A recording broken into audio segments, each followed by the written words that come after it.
लाल जी ज़ाहिर करे हाज़री लगे माठ मिरन के डूंगर पवन डरी वनन वण बरी ओभर ओभरे की न गई। अस्सलाम वालेकुम हक़ मौजूद साथियों, जिए सिंध जिए लतीफ़ जिए सिंधी शागिर्द साथियों, मुझो नालो मेराजुद्दीन आहे ऐं मां कराची यूनिवर्सिटी में कानून जे चौथे साल जो शागिर्द आहियां। मां तमामु सहाफ़ियुनि जो ऐं न्यूज़ चैनलनि जो थोराइतो आहियां जिन असांखे ॿुधण लाइ असांखे वक़्तु ॾिनो। असांजी तंज़ीम सिंधी शागिर्द सथ जो नालो आहे 2012 खां वठी कराची यूनिवर्सिटीअ में सिंधियत जे नाले ते कमु करे रही आहे। असांजी तंज़ीम जो जेको मक़सदु मोटिव आहे तालीम ऐं उन सां गॾोगॾु पंहिंजी समूरी सिंध मां आयल शागिर्दनि खे फैसिलिटेट करणु, उन्हनि खे दाख़िलाउनि में दरपेश ईंदड़ मसइलनि लाइ उन्हनि जे इज्तिमायत ते मसइलनि जो हल कढणु ऐं जेके शागिर्दनि खे फॉर्म वग़ैरह फिल करण में मसइला दरपेश अचनि था उन्हनि खे फैसिलिटेट करणु। सिंधी शागिर्द सथ कराची यूनिवर्सिटी में 2012 खां वठी कमु करे रही आहे ऐं असांजी सिंधी शागिर्द सथ सिर्फ़ु न तोड़े सिंधी शागिर्द पर कराची यूनिवर्सिटी में जा पूरे पाकिस्तान मां उर्दू स्पीकिंग या पंजाबी, पश्तून, पठान, बलोचनि खे बि पाण असां फैसिलिटेट कंदा आहियूं। ऐं असां सिंधी शागिर्द सथ कराची यूनिवर्सिटीअ में थोरे एडमिशन जो मसइलो हुजे, स्कॉलरशिप जो मसइलो हुजे, बिना के लोभ ऐं लालच जे शागिर्दनि खे फैसिलिटेट कंदी आहे।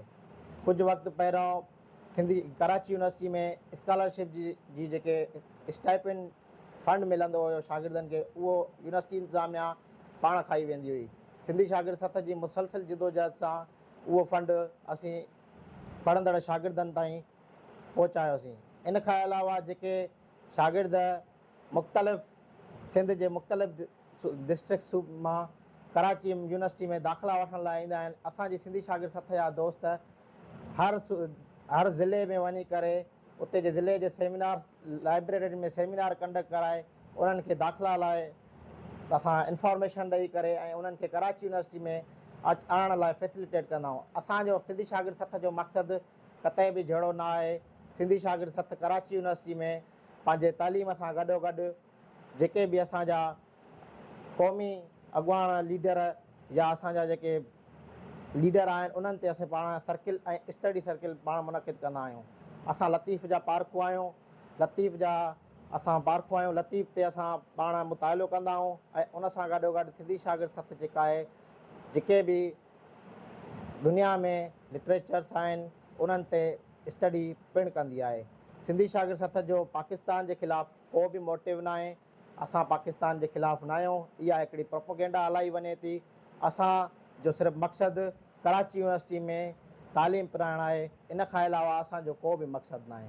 वॾी महिरबानी तव्हां सभिनी दोस्तनि जी। अच्छा, कुझु जेको आहे जेके जमायत जा माण्हू चवनि था त हीउ मुल्क दुश्मन ते नारा हणी रहिया, उनमें कहिड़ी समझ? साईं, तव्हां ज़रूरु उहे वीडिया ॾिठा हूंदा जेके जमात इस्लामी वारनि सोशल मीडिया ते रखिया आहिनि। तव्हां पाण उन्हनि वीडियोनि मां बख़ूबी वाक़िफ़ु आहियो त उन में को बि अहिड़ो मुल्क दुश्मन या पाकिस्तान जे ख़िलाफ़ु को बि नारो न आहे। जीअं सिंध जो नारो आहे, सिंध त सदाईं पई जीअंदी, पाण सिंध में रहूं था, ईअं त नारो जीअं पंजाब जा जीअं पंजाबी बि हणंदा आहिनि, पोइ छा उहे बि पाकिस्तान दुश्मन थी विया? मतिलबु जेके असां जेकॾहिं जीअं सिंध जो नारो हणूं था त पोइ माना असां पाकिस्तान दुश्मन आहियूं। इहा हिकिड़ी सिंधियुनि जे ख़िलाफ़ु प्रोपोगेंडा आहे। इहा सभिनि जे साम्हूं वाज़िव आहे ऐं इन में जमात इस्लामी एक्सपोज़ थी चुकी आहे।